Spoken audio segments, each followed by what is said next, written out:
okay? As John Cena would say, how is it, Edgar? Can't see me? Can't see me now? Or you can't see me? Anyway, whatever, you know what I mean. All I'm saying is that I'm ready to win this competition. I am gonna go 110% to win it all, okay? So maybe we could go and sit down for a little bit and answer a few questions that I got on an email. And I think it was question number 2. It said, how would I describe myself? My personality. I'm a very outgoing, honest, I'm a very strong-willed, strong character, but friendly person, okay? I'll tell you how it is. I will always tell you the truth. I don't like beating around the bush, okay? Like people would say, I don't like beating around the bush. If you don't like what I hear, it's because that's the right thing. And if either you like me or you hate me. So that's who I am, okay? So while I read another question, we're gonna go sit over here in my living room, maybe get a little bit more light. And my cameraman, thanks to my cameraman, Edgar, he's helping me today. So let's go. You wanna sit there, Edgar? Maybe get a little bit more comfortable, and I'll sit over here by the window. All right, so next question, how would my friends or my toughest critics describe me? I believe one of my toughest critics is my husband, which I didn't want here today because he's super picky, and sometimes I think I've turned picky like him. You know, he's one of my toughest critics, and I asked him, I go, how would you describe me? And the first thing he said, I'm very driven, because you're very driven because you stick to, when you stick to something, you'll get it done. You have a very strong character and a strong personality, and that's what my husband said. So since he's probably my best and worst critic, you know, I'll take his word, because I am. That's just me. I always, you know, tend to do what I'm challenged to do, and that's pretty much how it goes. Also, my best and my worst qualities, I believe my best and my worst qualities would be my character. You know, just the way I am, the way, you know, people see me. Why?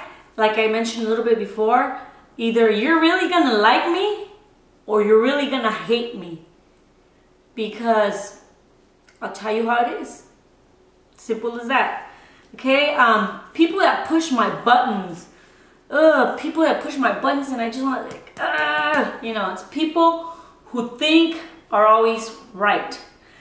People who are self-centered and have big heads, you know, like Jack in the Box. No, I like Jack in the Box. Jack in the Box is the best. Too bad you guys don't have it out there. California, full of Jack in the Boxes. But anyway, going back to my conversation, you know, there's a lot of people that are very, very self-centered, that think they're really, really good, and, you know, sometimes they're not. You know, sometimes those people are the people that really push my buttons. A little bit about my background, and how did that help me? Well, you know, like I said before, I was born to two wonderful people. My mom and my dad are, you know, wonderful people. My dad was a field worker for a very, very long time. He came into the U.S. Illegal, and then, you know, later on, he got his papers straight, and my mom and my dad moved to the States when we were very little. We were raised here, but really most of our family were in Mexico, and, you know, that's where we spent a lot of our time until we got a little bit older and we got into the school things, and, you know, we realized that, you know, being out there in the streets wasn't as good as, you know, getting involved here in the schools, in our church, in our community. And, you know, that's pretty much just, you know, where I come from. You know, it's helped me a lot because, you know, my past, like I said before, I've done real estate, I've done mortgages. I worked for FedEx as a driver, and before I became a driver at FedEx, I used to be a handler. I used to unload and load trucks.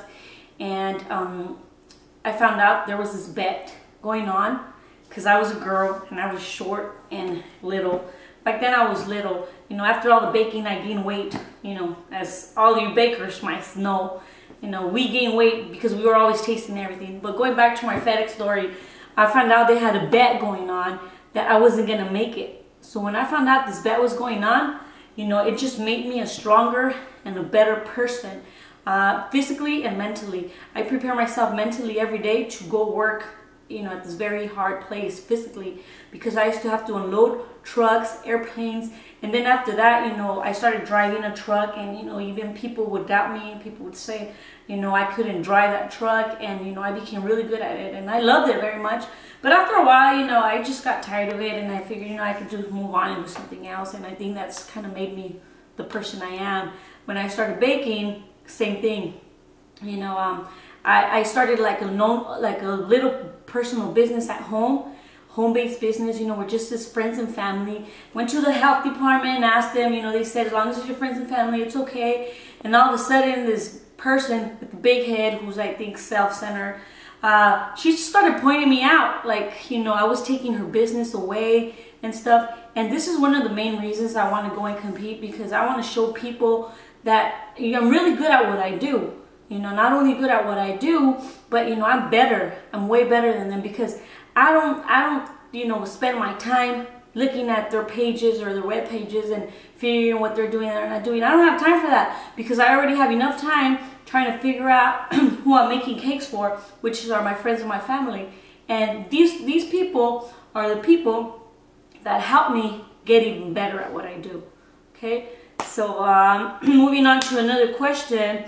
How do I feel about criticism? When it's constructive criticism, you know, I'll take it. You know, and it all depends, you know, who it comes from. Of course, if it comes from Buddy, you know, I'll take it just because it's Buddy. But if it comes from that lady Minerva who objected, you know, she's like, oh, I object, Buddy. I don't think so. I wouldn't take it from her. Why? Because that lady, she probably didn't even know what she was doing half of the time, because she always tagged along with somebody. But oh well, whatever. She made it. She made it. I have very much respect for her, because she made it, and you know, maybe I'll make it this time. So other than that, I watched, you know, most of the episodes of The Next Great Baker, and you know, I love Dana's work. I think he's been one of my favorites ever. I kind of didn't like Marissa last year. You know, she's kind of like a little baby, and you know, I don't have time for that stuff. But Dana, you know, was very, you know, motivated. He always knew exactly what he wanted to do. You know, he was never involved in drama, and that's something that I really liked about him. What's the time on the clock? Okay, we're gonna cut and then come back, just because